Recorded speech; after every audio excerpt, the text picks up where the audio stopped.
Ինչքան էլ քեզ համար ցավոտ լինի, արի տեսնենք ինչ ճիշտ արդյոք դու ճիշտ ուղու վրա ես եւ ինչպիսի վիբրացիաներում ես դու գտնվում, ովքեր ինձ դիտում են։ Նախ տեսնենք ով եք դուք։ Ինձ դիտում է տղամարդ, բավականին երիտասարդ, ով ունի մեքենա։ Տեսնենք, իսկ ինչ բնավորության տեր ես դու։ Անելուկ կանանց համար, անհասանելի կանանց համար։ Էլ տեսնենք ով է ինձ դիտում, որպեսզի հասկանանք ում մասին է խոսքը։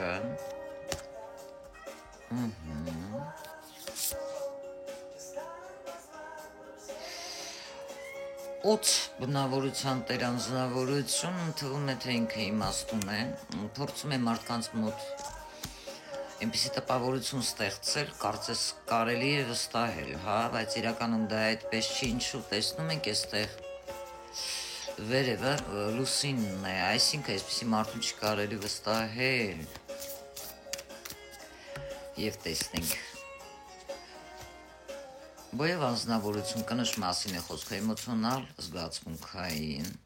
լեզուն բավականին երկար է։ Գործում է մարդկանց հետևից հեռավորության վրա, փորձելով հակազդել,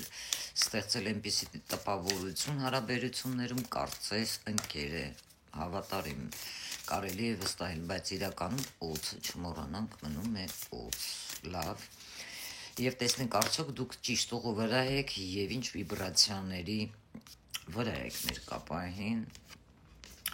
Երիտասարդին խոսում է կապ ունի քրիստոնեական էգրեգորի հետ, բայց անձից գալիս է ագրեսիա, ցածր աստրալի մասին է խոսքը, օքեյ, իսկ արդյոք դուք ճիշտ ուղու վրա եք, ստեղ ինչ-որ ձեր ռոդից, հա, տոհմից եկող ոչ լավ էներգիաներ կա, ոչ, այստեղ ցածր աստրալի հետ գործ ունենք, իսկ կնոջը տեսնենք, լավ չի, դա, իսկ տեսնենք կինը, օձը, արդյոք դուք ճիշտ ուղու վրա եք, ինչ-որ ծառայությունների հետ, ոչ, դուք չեք կարող լինել ճիշտ ուղու վրա արջը, մեդվեժայա ուսլուգա եւ լուսինը, մութ անձնավորություն եք, ճիշտ ուղու վրա չեք,